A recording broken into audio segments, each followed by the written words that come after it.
তো দেখতে পাচ্ছেন ফাইনালি ভুটান ইন্ডিয়ান ভুটান গেটের সামনে আমি দাঁড়িয়ে আছি। তো এখানে আর্মি জওয়ানগুলা তারা ভালো দায়িত্ব হিসাবে তারা ডিউটি পালন করতেছে। তারা প্রতিটা গাড়ি থেকে ওরা চেক ইন করতেছে, এবং কি ইন্ডিয়ার থেকে যেগুলা ভুটানে যাচ্ছে তাদেরকেও চেক ইন করতেছে। যারা ভুটান থেকে ইন্ডিয়া যাচ্ছে তাদেরকেও চেক ইন করতেছে। ওই যে দেখতে পাচ্ছেন ইন্ডিয়া থেকে ভুটানে যাবে সেটা চেক ইন করতেছে। তো এখানকার নিয়ম নীতিটা খুবই ভালো চলতেছে, কারণ আমাকে খুব ভালো লাগলো। আসুন আপনারা ভালো মাল নিয়ে আসুন, ডুপ্লিকেট মাল নিয়ে আসবেন না, যাতে যেন ভেজালের প্রেসারে না পড়েন। আর অরিজিনাল মাল নিয়ে আসবেন, আপনাদের খুবই সুবিধা হবে। এখানকার সিস্টেম খুবই সুন্দর, খুবই ভালো, দেখতে খুবই ভালোই লাগে। তো কাইন্ডলি দেখতে থাকুন, আমি ভিডিওর মাধ্যমে দেখাচ্ছি। এই যে দেখো, একটা 12 চাকা গাড়িকে এরা ভুটানের গাড়ি বানাইলো 16 চাকা।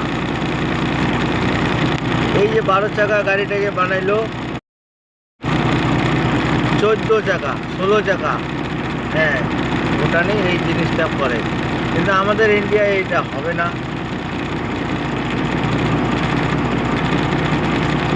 দেখতে পাচ্ছেন, এখন আর কিছুক্ষণ পরে আমার গাড়ি থেকে মাল খালি করার সেই ভিডিওটা আমি তোমাদেরকে দেখাবো।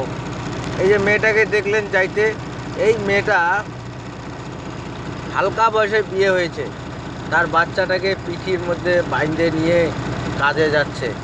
তো বন্ধুরা দেখতে পাচ্ছেন গরিবের কী হাল।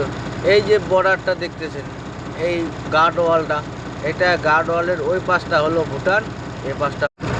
তো বন্ধুরা দেখতে পাচ্ছেন খুবই সুন্দরজনক ভুটান এলাকার জায়গা। আমি ভুটানে আসছি, সেটার ভিডিও আমি কালকে দিয়েছি।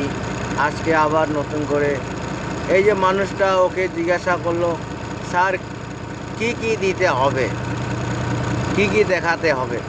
উনি বলল আধার কার্ড, আইডি কার্ড, আর আরও অন্য অন্য ইত্যাদি দেখাইতে বললো। উনি বললো ঠিক আছে, আমি দেখাচ্ছি। হ্যাঁ, তো বন্ধুরা এই ভুটানে অনেক সুযোগ সুবিধা, আসলেই বুঝতে পারবেন। নতুন মানুষের জন্য খুবই সুবিধা, সবাই বলে দেয়।